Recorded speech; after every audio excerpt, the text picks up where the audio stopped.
If you're watching this video right now, then the odds are you're a pretty smart guy. And no, it's not because you're watching my content and only smart people watch my content. It's because if you're watching this video, it's probably because you want to have more success with women because you don't have as much as you want. And if there's one thing that I've learned in 15 years teaching this stuff, it's that great majority of my clients are really extremely intelligent guys. And why is that? Why is it that really intelligent guys seem to struggle so much with women? It's a little bit counterintuitive when we know that one of the things women like in guys is intelligence, after all. Well, it's not actually intelligent guys that struggle, it's guys who value their own intelligence extremely highly. In other words, guys who think they're really intelligent. Why is that important? Well, today I'm going to share with you the very controversial reason why it could be your sense of intelligence that's holding you back the most with women, and also 3 things that will radically change this mindset so that it no longer holds you back and you can use your intelligence to your advantage. Now, one of these is a piece of advice that has made the biggest difference in my life, and in fact has completely revolutionized the way that I live from day to day, and is one of the 3 biggest reasons why I have had a lot of success, not just in dating, but in business, in friendships, in everything that I put my mind to. Now guys, if you like this video, please give me a thumbs up and subscribe. I know a lot of you guys watch a lot of my content, but aren't yet subscribed, and that helps me out a ton and helps me make more amazing videos just like this one. When I was just 3 years old, I can still remember my dad sitting me down at the dining room kitchen and teaching me to count from 0 to 20 and then backwards from 20 to 0. And then he taught me how to do addition with that, and he taught me how to do subtraction. And at the age of 3, that put me well ahead of everyone else in kindergarten when I started the next year. So at kindergarten, I was very, very hyperactive, disruptive, never paying attention in class, never doing what the teacher asked me to. And to the point where the teachers asked my mom, hey, we think you need to get your son means tested because we think that he's probably falling behind. And we think that, he needs to be held back. So my mom said, really, let's see what happens. She got me tested. And lo and behold, I was means tested. I was ahead of everyone in my years, ahead of everyone my year, ahead of everyone the year above. And most people in the year above that, I had already started to do basic algebra by that point in my own studies because I liked maths because I'm weird like that. And my IQ, okay, it was high as well, top 2% in pretty much across the board, except for verbal fluency, which was top 0.1%, 0.01. Anyway, the highest that they could grade for that. So yes, I'm a generally smart kid. But the problem is that everyone growing up as a result of this, because I skipped a grade and went straight to 3rd grade, everyone started telling me that I was smart, that I was a really smart kid. And I was told everything in life is going to be easy. And because I'm smart, because things are going to come relatively easily to me. And so even when my mum pushed me to work hard at high school to get good grades, I would be told I got the good grades because I was intelligent. And then when I got to university, something really difficult happened, which is that I wasn't having anyone push me anymore. And I felt like, because I'm smart, I'm an intelligent guy, I should not have a difficult time. And I was studying engineering and business, 2 degrees at the same time. No one could really tackle that without working hard, without studying, let's be honest. But because I'd always been told I was intelligent, I thought I shouldn't have to work this hard. And so it felt like failure. It felt like every time I didn't understand something, I was an idiot. And that was an affront to my personality, to how I self-identified as a highly intelligent person. Later in life, I struggled a lot. I dropped out of my double degree 2.5 years in. And I struggled a lot. I would start projects, and every time it would become hard, too difficult, I'd pull out because I'd feel like an idiot, and I didn't like feeling that way. I didn't feel like I was an idiot. I just felt like it was an affront to the way I saw myself, and so I couldn't keep pushing through the failure. And so that was really, really difficult for me because I felt like I'm a really smart guy, but I'm completely underachieving for what I should be able to accomplish. My girlfriend is very smart, but she was forced in Ecuador, where she grew up, to work really, really hard by her mum. It was all about work, not so much about how smart you are, it's how hard you work. Okay, so she was constantly pushed by her mum. You go home and you work every afternoon, and you have to work because you have to get the perfect grades, and you have to work hard to get the perfect grades so you get into the right education. And everything is about valuing how hard she works at school, right? If her parents saw her not working but getting good grades, they'd be upset because she could do better, right? So it was constantly about the work, not the grades, not the intelligence. And what's interesting is that she finished high school, and then she went to university, and she kept pushing herself. So she went ahead and got 2 master's degrees and a bachelor's degree. And she's almost got a PhD as well. And she really worked hard for that stuff. And when you talk to her, what she sees herself as an intelligent woman, but what she really values, if you talk to her for a little bit, you quickly find out she values how hard she's willing to work to get what she wants in life. And that's the thing that she really values, and that's the thing you could never really take away from her. Whereas it's much easier to make her feel like you're attacking her intelligence, or you're trying to make her feel stupid, or you could never make me feel like that way because I'm so arrogant about it. Just like with my partner, you could never make her feel like she's not someone who works hard, because that's how she self-identifies strongly, the work she does, not the brains she has. Can any of you guys watching identify with me and this feeling of I'm intelligent, so this should be easy for me, and really struggling with failure? If you can, give me a thumbs up. Now, I want you to also subscribe if you recognize this as a fixed versus growth mindset, because this is really critical. See, a lot of kids are raised with what we call a fixed mindset. In other words, you are really smart at certain things and not as great as at others, but that's how you're going to be. And if you're really smart, that's good. And that's how you constantly get praised, and that's how you see yourself. A growth mindset is someone who values the work put in. So if you really work really hard at a thing, you can accomplish it. Right? It's a slightly different mindset. It's a slightly different way of seeing the world and understanding how we tackle problems. And what's really interesting, and this was researched heavily by a lady by the name of Carol Dweck, as well as others, but this is kind of her thing that she spearheaded, was that you're really seeing throughout life, children who have a growth mindset are far more successful, stable, happy. They're much better at working through challenges when challenges get thrown in them at life, and persistence. Something that a lot of us struggle, right? So people with a growth mindset, they can get setbacks and keep moving forwards. People with intelligence mindsets, fixed mindsets, what happens is they very easily get bogged down and turned off when things start to go wrong, because it feels like a failure, and they don't like failing, especially looking like they're failing in front of other people. And this is why so many of the guys who come to me are guys who see themselves as intelligent, because you probably are. I mean, I've spoken to many of you. I know that most of you are really intelligent guys. So it's not that you're lying about that, but the difficulty is because that's how you self-identify, you don't have the mindset that allows you to work and face failure, because every failure makes you feel like it's an affront to your self-identity.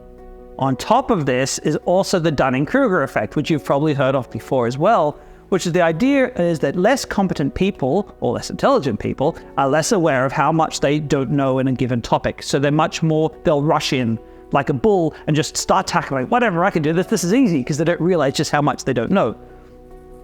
Okay, the flip side is people who are competent, people who are wise, or they have a lot of knowledge about an area, or a lot of intelligence because they can see the full picture. What happens is they know just how much they don't know.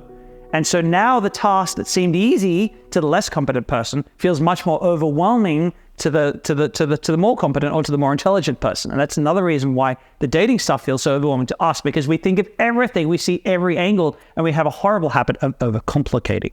All right, so how do we move from a fixed mindset to a growth mindset? I'm going to give you the 3 things that absolutely changed my life, but number 3 is the one I mentioned in the beginning that it is, if there's 3 things I give my kid and then that's all they get from me, that this third I mentioned is going to be one of them. Number 1, you've got to start regularly learning new skill sets that are completely unrelated to anything else you're already good at. So what would that be? It would be things like dance classes, salsa classes, singing classes, musical instrument classes, painting classes, photography classes, something that's more creative and less intellectual, because again, most people who see themselves as intelligent tend to be the more intellectual math science style intellect. So to start regularly engaging in activities like this is to start regularly, willingly being the idiot. And that's a terrible thing to say, but it's true, right? When I start salsa classes, I am the idiot. I can't do anything right. I'm not used to moving my body this way. I'm not used to dancing. I'm not used to being fluid. And I'm the moron who can't keep up, right? This is a thing. And it's much easier to handle in a salsa class than it is to handle in a bar with a hot girl who you really like and you want to like you back. So when you have a lifestyle like this, it really teaches your brain it is okay to be the idiot. And I can be the idiot for a while, and I can learn, and I can become better. Right? And I can overcome this. And you're teaching your subconscious brain this is a part of the success cycle. And it's interesting, if you start to look at all of your favorite entrepreneurs, look at their lifestyles, because I'm willing to bet that almost all of them have this habit of taking on things that they're not good at and trying to master them. Because oftentimes it was that taught them to deal with failure and keep moving forward regardless. Number 2, Every time you find a guy who's really good with women, stop asking them for the success stories. Stop asking them to brag. Everyone can brag, and most people lie when they tell you those stories anyway. Instead, ask them to tell you about their biggest failures, their biggest screw-ups, the most embarrassing moments talking to girls. This has been done famously in the entrepreneur circles in something that's called, it's called up nights, but I'm going to have to beep that out, right? But it's really a bunch of successful people come and talk to a big crowd of budding entrepreneurs, and they talk about their biggest screw-ups, the times they messed up their whole financial careers, they lost all their money, a whole business collapsed, they lost all their staff, someone stole all their money, whatever it is. What are your biggest screw-ups? And they share that with everyone. And what's so amazing about learning about someone's biggest screw-ups, someone who has a skill that you idolize, is it really helps subconsciously for you to see just how badly successful people screw up consistently. The people you idolize and look up to, it's reinforcing these people screw up, these people screw up, these people screw up, because most of the time we're just seeing these people's successes. You only see my successes, not my failures. That's a little bit of a lie though, because I made a video about just this, talking about my most embarrassing moments meeting women. I'll go ahead and put a link to that up there for you. But this is a really healthy thing to do. Stop asking guys who have what you want about all the success. Ask them about the failures. That will help you a hell of a lot more. Number 3, this changed my life. And again, if I could give my kid 1 or 2 lessons in life, this would be one of them. It's this. I call it the silver lining reframe. And it means that every time in your life that something bad happens that makes you feel awful, that is overwhelming, that feels like you've just gone 1 step forward to go 2 steps back, that makes you feel like you put all this effort and now you're a failure. Whenever you have this feeling, maybe a partner broke up with you, maybe you got fired from your work, maybe the project you were working on flopped, maybe you just got rejected by someone you really like. Whatever the reason, whenever this happens, you need to ask yourself one very simple question. How could this event be the very best thing that's happened to me? Now, that is a hard question to start asking ourselves. And I've got to admit, I've become very good at it over the years. When I was 26 years old, I was working as a finance trainer in a corporate office in a job I hated and felt demoralized in. But I was getting paid pretty well, and I moved into a really nice place by the water, and I was feeling pretty good. And then one day, the manager called me into her office and she said, "Damien, I'm afraid we're going to have to let you go because we're downsizing and we're going to make you redundant. You're not allowed to go back to your desk. You're not allowed to say goodbye to anyone. Security is going to usher you out of the building. But here is 3 months' pay, but you're out of here." So there I was, without a job, my whole career kind of messed up because it does not look good on your resume as well when you get kicked out in a downsizing, because they tend to cut out the people they consider the weakest links first. And I felt really bad about it. Like, what had I done wrong? And I was really upset about this experience of just being kicked out, like I'm a criminal, can't talk to anyone. I was really wallowing in that feeling. And then I asked myself, how could this be the most amazing thing that's ever happened to me? And so I said to myself, well, I got paid 3 months pay. And I've always had this idea in the back of my head that it'd be great to actually help guys to be more successful with women. I was already doing it for free. I was already taking guys out and working on this stuff hard. Maybe this is the world telling me this is my moment. This is my moment to take my redundancy and work my ass off for 3 months and try to start a business. Okay, 15 years later, here I am. And I've done that with every single tragedy that's occurred to me in my life, and it's defined me. It's meant that I never fall over too far. I always land on my feet no matter what happens. And when you're good at doing that and you have the experience of being rejected over and over and over by women, and you suddenly feel overwhelmed and you say, how can I now make this feeling the most important moment in my life right now? Okay, then you say, you know what? I realized that now what I'm going to do is I'm going to totally change the way I talk to girls. Or now what I'm going to do is I'm going to go and I'm going to get a coach. Or now what I'm going to do is I'm going to take a break from trying to meet women. I'm going to go on a date with this girl who I've been holding by the sidelines for ages because I wasn't sure if she was good enough, right? Whatever it is, I don't know what's going in your life, but you have to make that decision. And when you do, oh my God, you become so bloody resilient in the face of failure. And when things go wrong, I can't tell you enough how big a change and impact that's made in my life. And what I want to ask you guys is, have you made that transition from a fixed to a growth mindset? Do you find yourself stuck in that fixed mindset? Can you recognize that position that I found myself in? Can you relate to that? If you can, guys, please give me a thumbs up and subscribe to my channel. It helps me a ton. And also let us know in the comments below. Like, tell other guys your story, what worked for you. Maybe it's something that I didn't mention in my list of 3 right here. I look forward to seeing you guys in my future videos. Take care and stay safe.